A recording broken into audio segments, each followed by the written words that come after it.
we go on a brand new edition of the Tall Can Audio Podcast. What's happening, everybody? Matt Robinson here with you.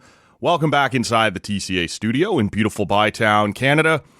Great show today. We're going to talk to Tom Harrington, a guy who made a career of covering major events for the CBC, including a bunch of Olympics, World Cups, other major sporting events. Thought this might be a really good time to talk to him, considering what's just out in front of us in terms of Canada being part of hosting a World Cup. It's just a few weeks away now. We'll talk to Tom about whether or not Toronto and Vancouver are ready, what it's going to look like when the circus does come to town, and some of the, geopolitical things going on around it and how that may or may not impact things here. So we'll get to that in just a second. Hope you all had a fantastic long weekend. We did drop a mini episode of the show on holiday Monday morning, kind of to take the place of the usual Monday show.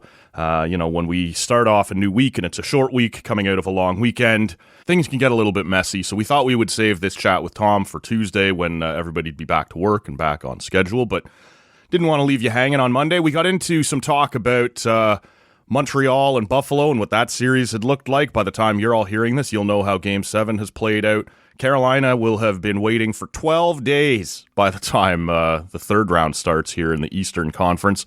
Also talked a little about kind of the Gong Show on Netflix on Saturday night between Gina Carano and Ronda Rousey, the PWHL playoffs, the Blue Jays. Just kind of some scattershot thoughts on things that have been in the news over the course of the weekend. So you go back and check that one out when you're done here. If you like, it's at tallcanaudio.com or on whatever podcast app you're hearing me right now. Also mentioned in that one that we were going to talk to Julian McKenzie from The Athletic this week. We're going to bump that back 1 week. It's just kind of the way the schedule has played out here. He can't visit the studio until Friday, and that's not a great day to release an episode, so we'll punt that into next week. We're looking forward to talking to him about what was a fascinating year for him and for the Ottawa Senators, so we'll kind of do a year in review there with Julian next week, so look forward to that. With all that noise out of the way, let's get right into it here. A guy I've been looking to talk to for a little while now, but I kind of keep falling down on it here. You guys know how I am, but he's been patient enough to stick with me. A name you've no doubt seen across the CBC network for quite a while, but did recently retire. Nice enough to make some time for us today is Tom Harrington. How are you, sir? Hey, Matt. Good to talk to you. It's great to finally talk to you. Like I said, I appreciate your patience in finally getting this done. It's one I've wanted to do for a while, and I thought this was maybe a unique moment to get to talk to you with Canada about to play host to a World Cup, at least partially. Mm-hmm. And you have got some experience covering World Cup. You've got plenty of experience covering different Olympic games. And let me just start here in kind of a general way. I'm curious, what does it look like when the circus comes to town? Because that's what's about to happen in Toronto and Vancouver, right? With the World Cup being there, it's different than an Olympics in the sense that there's fewer events, but it's stretched out a little bit longer. As someone who lives in the GTA yourself, this is only a couple of weeks away from firing up now. What are you expecting? Well, I have a couple of thoughts on it initially. One is that, Torontonians don't, I think, realize how significant the World Cup is in terms of the exposure of the city. Now, people will say, well, we've had the World Series and we had the Pan Am Games. This thing will dwarf that, even though there are only 6 games in Toronto. The world watches, right? 2 billion, a billion plus will watch the final, for example. So the idea of the size of the event and the impact globally is extraordinary. And I'm not sure the average Torontonian appreciates that. The flip side is, as it is with many multi-sport events or big events, generally speaking, is the inconvenience. And believe me, there will be inconvenience. And speaking as it also with TFC, Toronto FC season ticket holder since day one, having just been to see Messi play in Toronto in May, where they had 44,000 people in the newly reconfigured stadium. They've added 10,000 plus seats to make it FIFA qualify for the World Cup. So that sense of occasion was felt for sure, being there to watch the match and seeing that number of people in the stadium, a record-sized crowd. The flip side of that is, how do you get there? And in Toronto, and anybody who lives here will tell you, transit and getting around the city is the worst thing about this city. So moving that number of people in and out of BMO Field, or Toronto Stadium as it's going to be called, sure, is going to be a challenge, and the traffic will be really difficult. The stress on the infrastructure will be great. Moving people in and out of the stadium will be a challenge. So it's two-sided. It is a huge event. The World Cup's the biggest event in the world, in my opinion. It's a month long or longer. It's bigger than the Olympics because it's the most popular sport in the world. People all over the world care about football. They don't care about hockey or other sports the way they do about soccer. So it's huge. When I was in South Africa in 2010, the whole country was behind the event. It was huge for Africa to host the World Cup, and the country did a very good job. Mind you, they built a lot of stadiums that became white elephants after the fact. And they introduced the vuvuzela to the world, and we never needed that, Tom. As Hamilton Ticats fellows, people will tell you, we've had them for years. Right? So it's funny, I'm sitting in the basement, and I have a little corner of my basement. That's my little, I don't have a man cave, but I have a man corner. Sure. And it's my little shrine to the World Cup in 2010. So I have a vuvuzela that I bought in Soweto, not too far from Desmond Tutu's house. Oh, wow. And I have a sort of a framed collection of my press passes and my media pass and my tickets to the games that I saw. So it's just a reminder of that event, which to me, even though I covered 8 Olympics for CBC, the World Cup's still the biggest event that I ever covered and my favorite because I'm such a huge soccer fan. Right. And because it's such a big event. But yeah, the VU was actually, Maddie, I came back from South Africa with these spongy rainbow colored earplugs, which were called shoe-shoe-zelas. Okay. Because people were so desperately tired of hearing the damn things on every broadcast, and including me, and I was in the park when they were doing it as well, and it was a cacophony. But being at the event itself was great, and I was actually at the final between Spain and the Netherlands too. So it's a huge event. It'll be huge for Canada, especially with Canada being a host country. Our team is in it, and they're going to be good, I think. So it'll be a great moment for the country and for the sport. A sport I covered since the 80s when living in Montreal, and I'm just really happy to see it happening here. I'm curious because you did reference there that South Africa really rallied around this thing, and I wonder if Canada, in your opinion, is going to do the same. The Canadian men's program has rebounded nicely here over the last 6 or so years, maybe a little bit longer than that. I don't have to tell you that for quite a while, the Canadian men's program would find a way to fall all over itself or to collapse at the worst possible. And they started to build, and we saw some great scenes as they qualified for the last one, which I think was important because it erased this stigma about, well, you're only going to be in 2026 because you're hosting it. You qualified legit for 2024, or for 2022, excuse me. And that was, I think, important. I wonder if we are enough of a soccer country to really wrap our arms around this in a way that, we're not the main host and it's not our number one sport. Do you expect this thing? I saw a tweet of yours here the other day that showed the ticket prices in Toronto for the Canada-Bosnia-Herzegovina game to start the tournament, which is a big game, but it isn't sold out. The ticket prices are kind of outrageous. Like, do you expect Canada to fully wrap our arms around this the way we would in Olympics? Or is this kind of just going to be, I don't know, like when the G20 came to Toronto or whatever, right? Like just a nuisance that only a certain percentage of people are interested in.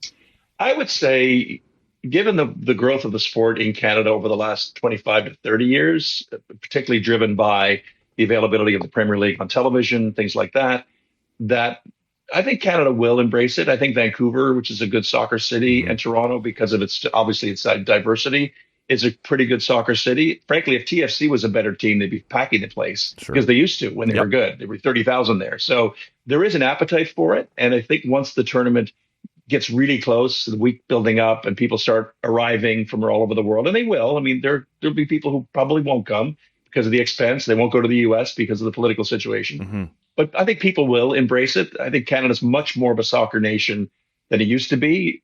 Ironically, even back in the 80s, Matt, there were more kids playing minor soccer than minor hockey in Canada. And so I don't think those numbers have changed. It's still the number one, I think, participation sport in Canada among kids, boys and girls. So I think the success of the men's team in particular, the women's team has been tremendous and has basically put the men's program to shame. Yeah, for quite some time. So the fact that the men's team is finally on par with the women's is driving a lot of this. The reality is that the men's programs in most other big soccer nations pulls the other programs along with it. That's where the money goes. That's where the audience tends to be. And other parts of the programs, whether it's under 20, or the women's programs in those countries, ride the coattails of the men's programs in those, because it's obviously a much more entrenched system in those other countries. We're kind of the flip of that, where the Canadian men's program has kind of ridden the coattails of the women, yes, who basically draw on the bigger crowds, draw on sponsors in.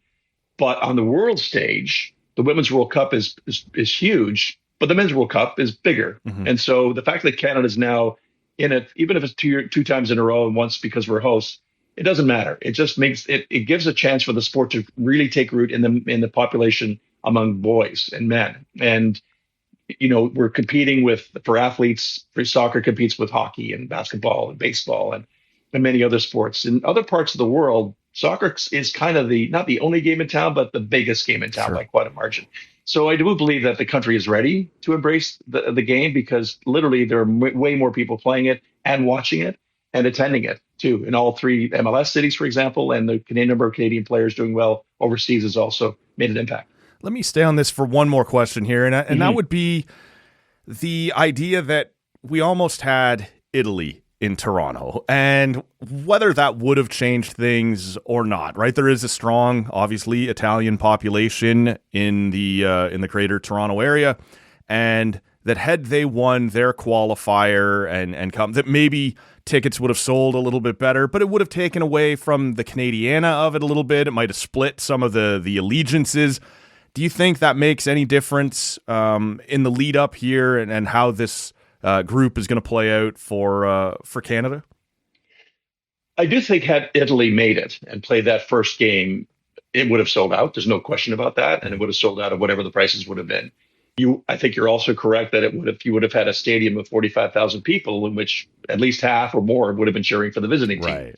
So, and that's a different dynamic, which presents all kinds of possibilities, both positive and negative. I'm a Leaf fan here in the nation's capital. I'm used to taking over arenas when I need to, right? So yeah. This is what happens. And that could have happened for sure. But, Italy wasn't good enough and didn't qualify. So, and Bosnia, if anybody watched the game where they eliminated the Italians, Bosnia is not a pushover. Sure. And the group that Canada's in with Switzerland and my name the thing escapes me now. I forget. It's a smaller Qatar. Qatar, yes. So I think the chances of Canada getting out of their group to start the tournament are very good. If they don't, I think they'd be tremendously disappointed, let alone the fans disappointed. I think the team and the leadership of the program would be extremely disappointed if Canada can't get out of the first group. After that, who knows? It's an awfully talented team. Whether Alphonso Davies recovers from his injury in time for the opener, my guess is they'll name him to the team.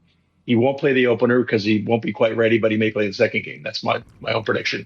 But he's too valuable not to play. Yeah. But also Bayern, his club in Europe, has signed him to a long-term deal.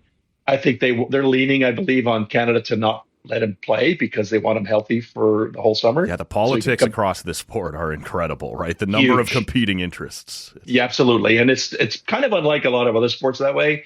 Because you have a tournament in the off season of the sport, as opposed to say hockey where they take the break during the Olympics. Right. So it's going to be a challenge for Davis in particular, but the Canadian team is quite deep. The challenge they have is at the back and some of the injured players they got there. If they're back, I think Canada has a very good chance of getting out of the group and making some noise. You referenced a few minutes ago the talk about how many international fans would typically travel for this thing that may be hesitant given how much of the tournament is in the United States right now. You covered an Olympic Games in 1996 when there was a bombing at the Olympic Park. You were in Salt Lake City, the first Olympics after 9/11, and how secure that was. I'm just sort of curious in a general sense, as someone who has worked both in the sports world and in the news world, how, and look, I don't want to speak anything into existence or put a damper on anything, but how worried organizers would be in a very polarized United States right now. Forget whether or not people are going to come, that even internally, this would be a target for somebody to try and make their political point right now. Do you think that's on their radar at all? Oh, I would. No, there's no doubt about it. Anything of this scale, especially in the United States and even right now, but even back, as you mentioned, in 96 and 2002, all those issues are security issues surround this event. These are big, big venues, tens of thousands of people gathering in one place. They've thought all that through. So the security is going to be very tight. The mag and bag, as we call it, where they look through all your stuff when you're going into the arena. Right. If you're going to a game, you better get there really early because the lines are going to be really long as they check people out when they're going into the stadiums. In Toronto and Vancouver as well, you think? Oh, absolutely. Yeah. No question about it. Yeah. And in Mexico too. Yeah. So the security of an event like this is enormous because of the scale of it, right? Like the Olympics is 17 days, and it's basically in two places: a city and the mountains of the Winter Olympics, and the city for the Summer Olympics. So it's much more concentrated. This is multiple cities, multiple venues in 3 different countries. So the security apparatus alone is going to be enormous, and the amount of money being spent on that is enormous. Yeah. So whether anything will happen, you plan for the worst, hope for the best. I was actually not too far away from Centennial Plaza when the bomb went off in 96. And I remember trying to get back there to help our news people. And we couldn't get back into the perimeter. It was already closed. And that was within 5 minutes of the bomb going off. So that gives you an idea how much security there is. And in Salt Lake City, I remember very well, as you mentioned, the first one after 9/11, that we go in early to the broadcast center because we had the car x-rayed and everything, and all our stuff x-rayed, all our bags were checked every day, the camera gear, all that stuff. That was 2002. So you can just imagine to the magnitude of which we're going to have the same thing happening in all these cities over the next month.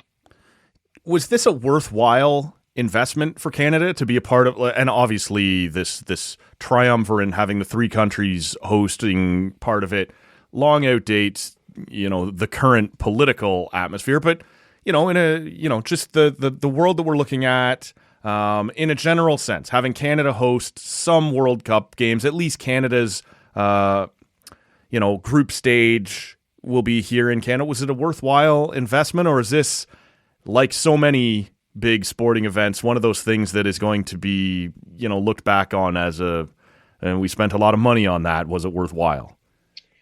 That's a tough one because what's different about the World Cup, at least here in Toronto, for example, or even in Vancouver, is that the facilities that are being used were already built. Right. So nothing new was basically they've added seats to BMO Field, which are going to be removed Some of the pictures of those added seats look treacherous. Yeah, actually, they held up pretty well on the weekend when they played. Sounds like it, yes. Played Miami. It was fine, and they're temporary, but people know how to do these things now. Yeah, 100%. The point is, there was an expense paid to do that. So, and they've done some other cosmetic things to the stadium to make it more attractive. They're trying to work on, as far as I know, a good plan for transit, getting people in and out of the stadium and to the stadium from different parts of the city or from downtown. I've even heard stories of people who booked hotel rooms in the vicinity of BMO Field in Toronto, for example, the night before the game, so that they're going to stay there and then make their way to the game from the hotel, rather than trying to make their way the day of the game. Sure. Very smart. Yeah. I think it's a wise move. In terms of financial, exactly, yeah. And let's put it this way: if you're smart, and you booked in January, you're good to go. The larger question about the expense to the city is, trust me, there's people on both sides of this issue. What's the payoff? The tourist money that comes in the investment. There's been a lot of studies on this in terms of the Olympics, for example, being awarded to cities, and I've done stories on this in my career, covering Olympic Games and Olympic bids. Is the numbers, generally speaking, don't really add up. The chances are pretty good that on balance, Toronto will probably finish in the red in terms of the investment it's made in the infrastructure and preparation versus the revenue generated from the tournament in the 6 games that are played here. Remember, FIFA gets enormous amounts of money from this tournament. The cities don't. Yep. This is a big issue in the United States too, where their transportation charges to and from the games have been like tripled or quadrupled compared to what they normally are for people to get to the games, that sort of thing. So my guess is in the long run, Toronto probably will not benefit financially from it. Does it benefit from a global perspective? One could argue yes, but if you go overseas, people kind of know where Toronto is. Right. If you say you're from there, I was in London watching football with my friends, watched a bunch of matches in April, and when I'd say I was from Toronto, Canada, they knew where that was. Sure. So I'm not sure that what it means in terms of tourist dollars in the long term or investment in businesses, those sorts of things. My guess is probably negligible. So I think more than anything else, it's a chance to kind of feel good about showing the city off to the world for people who've never been here, and the broadcasters who are going to be showing the city and the games to the world. That there'll be some benefit to that, but in terms of financial benefit, my guess would be we're probably going to be in the red. How much, I don't know, and people have to decide if that was worth it.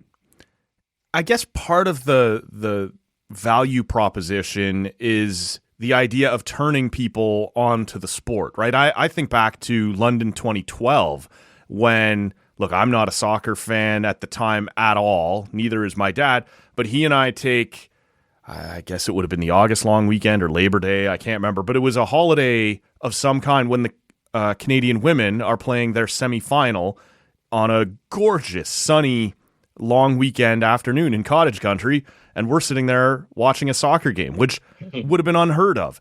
And since then, I'm not going to pretend I'm a hardcore soccer fan, but they have got my attention. And when the Canadian men started to ramp up and get things going here in the first half of this decade, I watched that.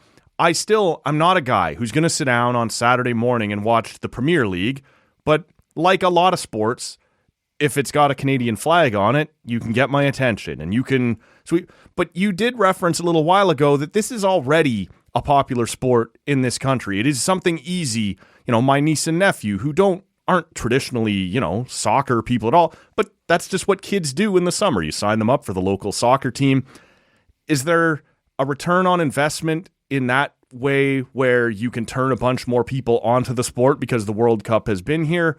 Or is it more, like you said, kind of this, we'll try and put Toronto further on the map. Vancouver has hosted an Olympics, but we can put them a bit more on the map. Is this more of a global standing thing or a build from, your internal participation numbers thing? I would say the latter. I don't think the global impact is really the calculation here. I think it's particularly for the federation's point of view, from Canada Soccer's point of view. I think their goal is to sell the game in this country and sell the men's program as best they can. In terms of recruiting or encouraging younger people to play the sport or even watch the sport, I think that's already happening. Right. I think this is a sign of maturity that FIFA wanted to put some games in Canada, that they felt Canada was a country that could host a limited number of games because there is the interest level. Don't forget, we're only 40 million people. We're not like the Americans in terms of population.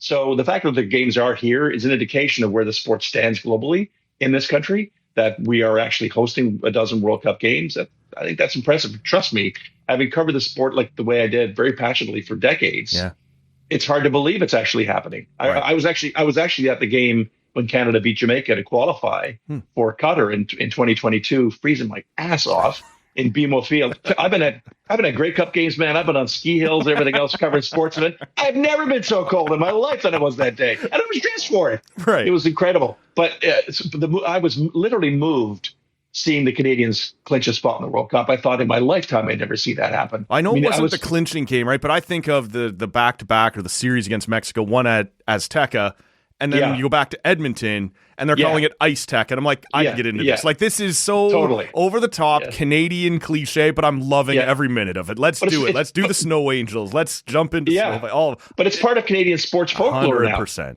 now, right? And those are the moments a sport needs to sort of embed itself in the hearts and minds of the country. Is moments like that. Everybody saw that. That thing went viral. The snowdrift thing, right? The Snow Angels. Sure. So when that moment happened, if you were a 12-year-old kid, let's say, and you saw that, you will never forget it. Mm-hmm. And if you don't play the game, you'll go, probably, in the hopes you'll see something like that happen again.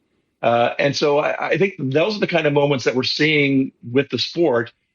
It's not the Henderson goal or the Crosby goal or anything like that. But in terms of the folklore of the sport of the country, those moments are huge. And clinching the game in the freezing cold, and Hamilton and then Toronto, those games that were standout moments for the program. So I think for the sport here, the World Cup will just kind of continue to deepen those roots of support for the sport. And I have a grandson, and he's 2 years old, and I've told my daughter I don't want him playing hockey. I want to play soccer for two reasons. One is it's safer to play, and it's less physically risky, and two, it's less expensive. But also it's the game that everybody plays. I like to talk. I love the game. I've loved it since I was a kid. And I like to tell the story of I was in Europe with my girlfriend, now my wife, back in 1982 during the World Cup in Spain. And we were in Germany, we're in Frankfurt, and I was in this little hotel, and my wife went to bed, and I came down to the lobby because I knew that there was this big game between France and Germany being played. I think it was a semifinal. And I was sitting in the lobby with this little television on. It was all in German. And there was a woman and her son from England. They were watching the game. And I sat with them. And we were talking, and I was talking a bit about soccer, and they were kind of shocked that this young fellow from Canada knew as much as I did about soccer back then.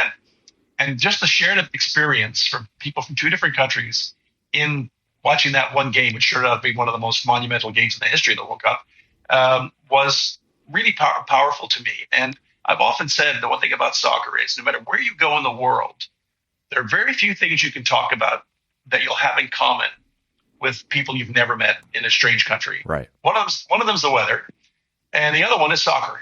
And I think because if you have any knowledge of the game at all, you'll score points big time when you visit another country where soccer is so big. Yeah, if short of being in Europe, they don't know who Connor McDavid is, right? Like, you're not having that conversation. Exactly. They don't know who Vlad Guerrero Jr. is, but you can talk about Jonathan David, right? Totally. Yeah. Absolutely. And Alphonso Davies. Yeah. In 2006, I was in Ethiopia shooting a documentary for the National on Clara Hughes, the Olympic speed skater. Yeah. And in Addis Ababa, the population 5 million, like the biggest and the poorest big city in the world, probably, there were something like 30 sports dailies. Okay. 30. Wow. Almost all of it devoted to soccer. Yeah. And there were kids all over the city wearing Barcelona shirts or Arsenal shirts or Manchester United shirts. It was incredible. And I just said, this is the world's game. So in the past, I always thought of the World Cup as like the world was having a big party, and Canada was standing outside, rubbing the fog off the window, looking in, saying, "Geez, that looks like a lot of fun. I wish we could be there." Yeah, and now we can. Yeah, and that's really cool. I just think, and so from now on, when you travel anywhere in the world, whether it's Australia or South Africa or Brazil or whatever, when you say you're from Canada, they'll go Jonathan David, Alphonso Davies, et cetera, et cetera. That's huge. I think that's really cool. It connects us. Soccer, football connects people in a way that no other sport does. Is this a temporary wave of stardom that we have right now, or is this a sustained place we can build from, that this Canadian men's program will now be permanently part of the landscape? I think we're part of the landscape, for sure. We are. I think we have what I called back in 2022 the golden generation of players, because this energy of bringing this particular group of players together, all very young. All at the time of the World Cup in Qatar, they were like their early 20s. Yes. Now they're 4 years older. They're more seasoned. This is a really important time. But what's also important is, because of the impact of the 2022 team and the success, and now the drive towards this tournament, there is a bedrock of talent in the Canadian program, where my belief is that qualifying for World Cups won't be normal, but it should be more expected, right? Because of the system. The system they've had problems with, as you know, over the years, trying to build some consistent support system for the men's program and try to emulate what the women have been doing. That's seemingly starting to happen, and if that's the case, then there's every reason to believe that this won't be a one-off or a two-off. That we're not going to be back anymore. There's a lot of talent here, and a lot of athletes who are choosing soccer over other sports. That's the big challenge in this country, in my opinion, is getting young men, we're talking about the men's program, to play something other than hockey or basketball or baseball or whatever. I mean, the Blue Jays have a very good recruiting program for young Canadian talent, the Raptors as well. So, the men's program has to do a better job in combination with the MLS clubs to keep this program sustained. And I think there's every reason to believe, in my opinion, that that's going to happen. Let me ask you two different questions on this topic. And the good listener on this show knows I am a nerd for any opportunity to go back and relive Vancouver 2010. And I know you were there in person and had the chance to cover it. Before I ask you to kind of take me inside that experience specifically, one of the things we do kind of keep hearing now is this idea that maybe Calgary should take another run at this. Maybe Vancouver, again, there are fewer and fewer countries, as our world changes, that are capable of hosting a Winter Games, and Canada remains one of them. You know, it's different than the World Cup in the sense that it's a little bit more localized and it's a little quick hit, but a lot more events. Do you think there's value in Canada taking another run at hosting a Winter Olympic Games, or has it just become so expensive and so cost prohibitive that it's not, not really? I guess it's similar to what I asked you earlier in the sense that, will you see value in this? One of the things I can tell you, thinking back to Vancouver 2010, I was nowhere near British Columbia, and yet the passion across the country was wild. I couldn't believe the cynic in me was being blown away by how far this reached and how it grabbed everybody. Do you think there's, reason for Canada to explore, whether it be Calgary, whether it be BC again, a Winter Olympic bid here in the next little while? I was in Whistler for those games. So we had a split. I was there for the National, covering news reporting. So I was in Whistler, not in Vancouver. But having said that, the key thing about staging the games, again, is the venues, is the places everything took place. In Calgary, where they're a lot older, and some cases, I'm not sure all of them are still in use, the venues. But in Vancouver, everything is still in use. So the idea of converting them back to Olympic standards probably wouldn't cost a whole lot of money. And I think given the success of those games and the feeling that was engendered, not just in BC, but across the country, as you mentioned, it might be worth taking a shot. I think Calgary might be a heavier lift because that was 1988. Yeah. And I've been to Calgary. I've been to those venues and seen some of those things. And they're pretty dated now. Sure. So I think there's reason to believe if you're going to pick a city to try to mount another bid, it might better be Vancouver, Whistler rather than Calgary, because of the cost of staging the games in terms of retrofitting the venues. Vancouver might have an easier time to do it. And I think you're right in terms of cities that are able to fulfill the role of host, because the expense is so high. The challenge of, particularly Winter Games, the challenge of climate change and weather, which was an issue in Vancouver, if you remember. It rained for the whole first week. Well, and it rained, but it also rained in the mountains. I was in Whistler, and it was raining there too, right? Yeah. So the ski events and downhill training, I remember, was postponed like 3 days in a row because of rain, and there was issues with the freestyle ski hill on Grouse Mountain, I believe, too. So these are still issues that Vancouver and Whistler could still face.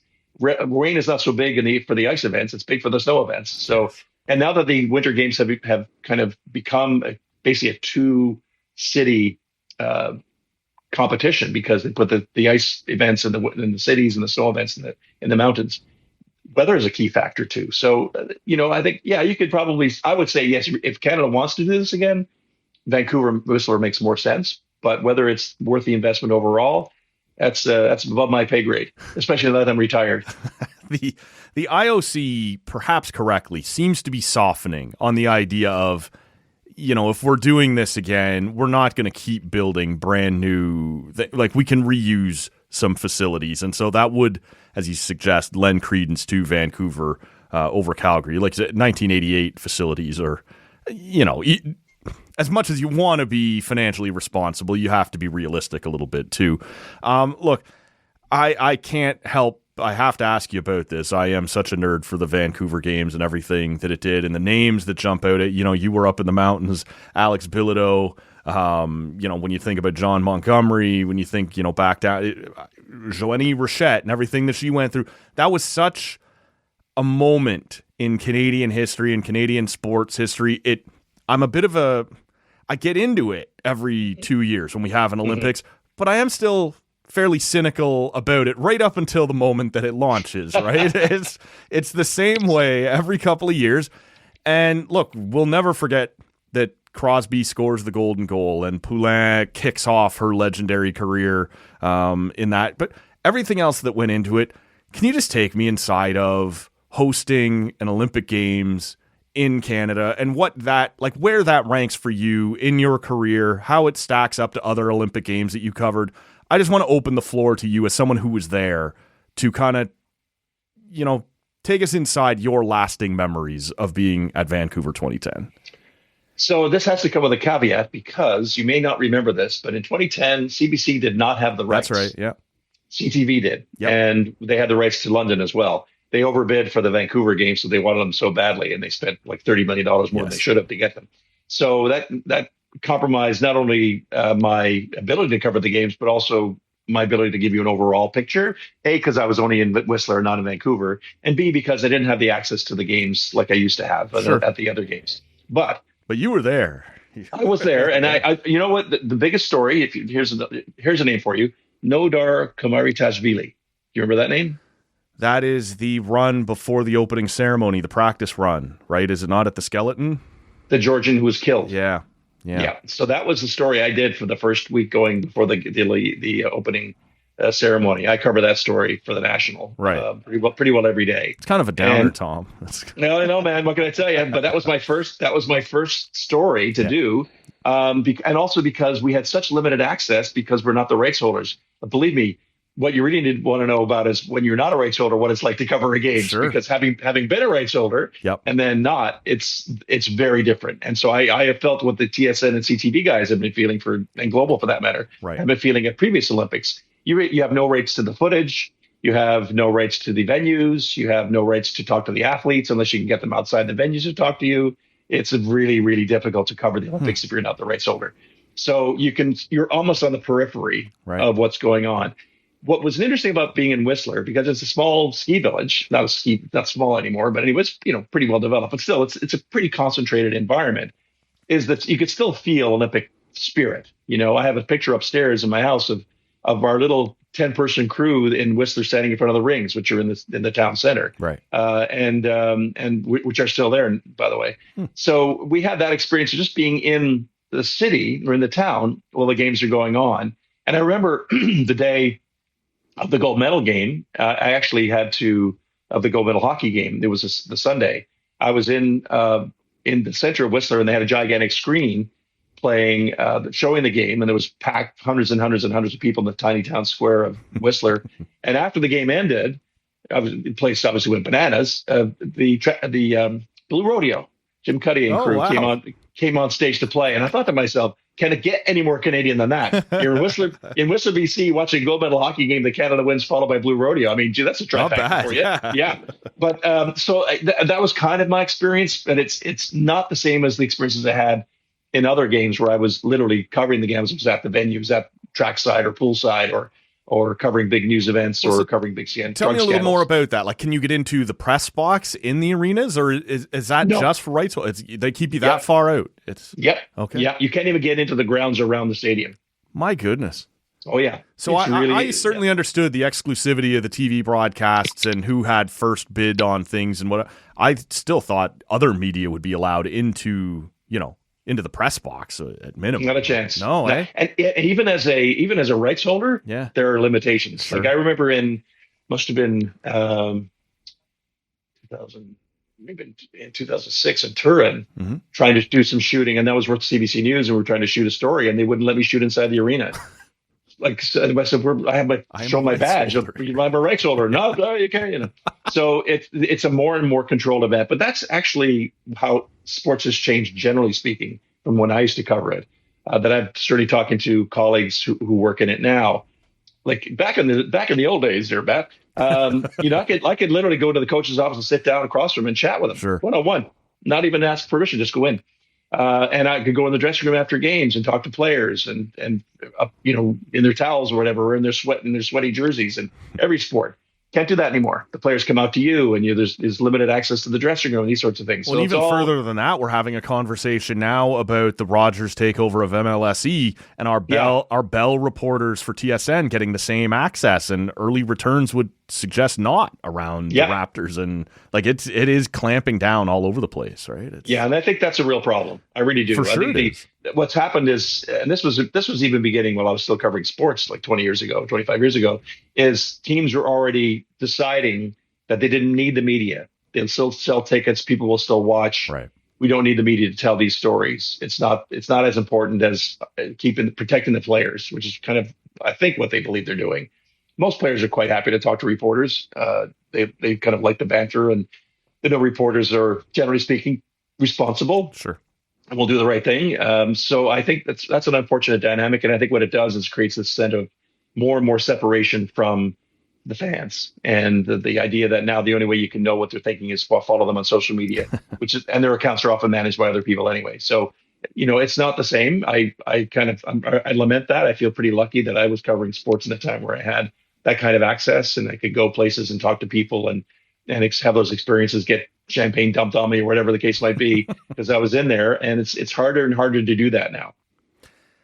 From 96 to 2010, as we wrap up here, you were at every Olympic Games in one capacity or another. Do you have a favorite, I don't know, maybe a favorite games is an unfair way, but a favorite moment, a favorite event you attended, a favorite where that host did it really well? Something that you would, and look, we have only scratched the surface here. If you're up for it, I will circle back, absolutely, and we will dive more into the Olympic stuff here in the future. But in a general sense, do you have a favorite event or year that you covered?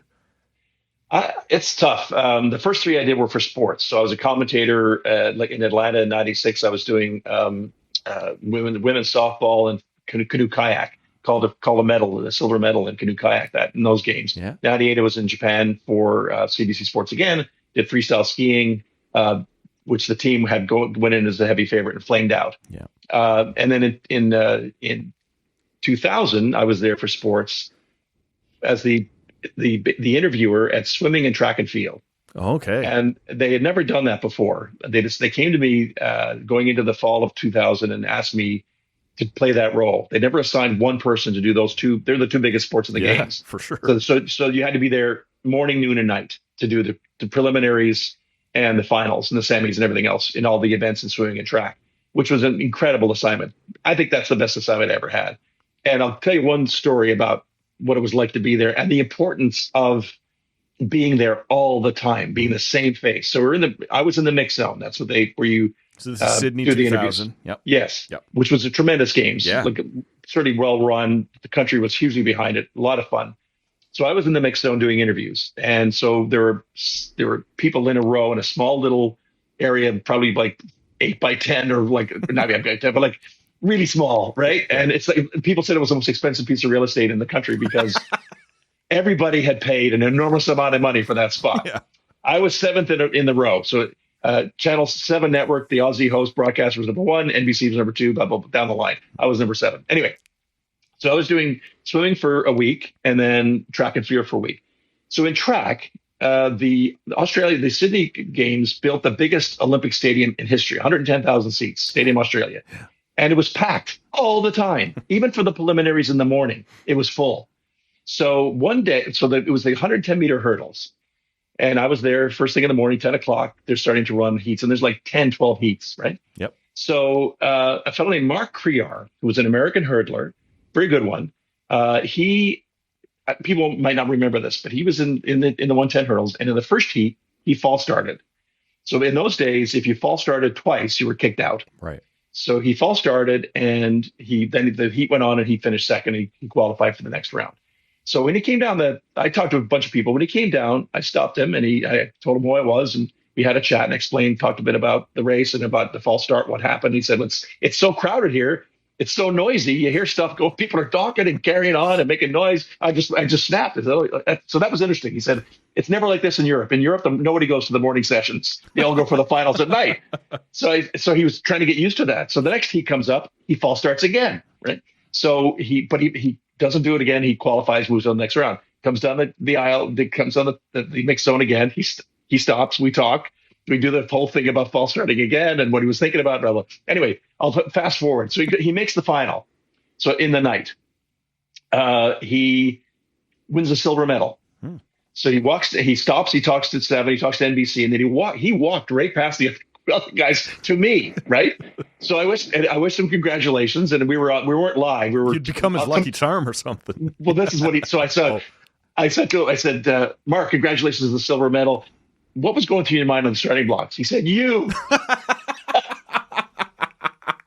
I said, what? He said, I'm not going to talk to that guy again about false starting. I said, okay. Anyway, it was hilarious. Like 3 or 4 minute interview. It was very short. but it was like gold. I'm getting that Canadian curse. Yeah, it was hilarious, and it was so real, and it was funny, and he had his son with him too. Actually, he picked his little boy was with him. It was beautiful. Yeah. So there were a lot of moments like that in Sydney that I remember really fondly. I had some really, really good interviews, and everything. As you see on Hockey Day in Canada, no one does anything more than a 2 or 3 question interview, right? Yeah. I'll give you one more if I can. Please. So, Kathy, oh my gosh, her name escapes me. Freeman, the 400-meter runner from Australia, who was Aborigine. Yep. She carried the flag for Australia, and she was the favorite in the final to win the 400. And she didn't do any mixed zone interviews after her qualifying events until the final. And the morning of the final, the front page of the Sydney Morning Herald was the entire page was the race of her life in big black letters and a picture of her on the front page of the biggest daily paper in the country. Right. Yeah. I don't think any athlete had more pressure on her at any games, honest to God, than her. And so I was down at trackside, and the race begins, and I'd already made up my mind. If she won the medal, I knew I had 2 questions that I was going to ask her, because that's all I was going to get. That's it. That's the way it moves on the mixed zone. You get 2 and you're out, right? Next. So the gun goes off. She's running around the track, and as she's running around, the stadium is full, 110,000 people, and there's like strobe effect of flashbulbs going all across the track. You can tell where she is because the flashes are going off around the stadium. I get the hair on the back of my neck is standing up. It was unbelievable, and the place is roaring. And the great thing was you had all these people. They were in the blocks. Then they go set, and like everybody goes silent for like a half a second. Like somebody hit a mute button. Sure. And a stadium of 110,000 people go silent, and then bang, and whoosh, off they go. So she finishes and she wins. So she does the thing where she comes over. She's maybe 15 yards from me. She sits down on the track and just sits there for 3 minutes. Doesn't do anything. Just sits there. Wow. Takes the hood off her suit. She had a hooded suit, green Aussie colors.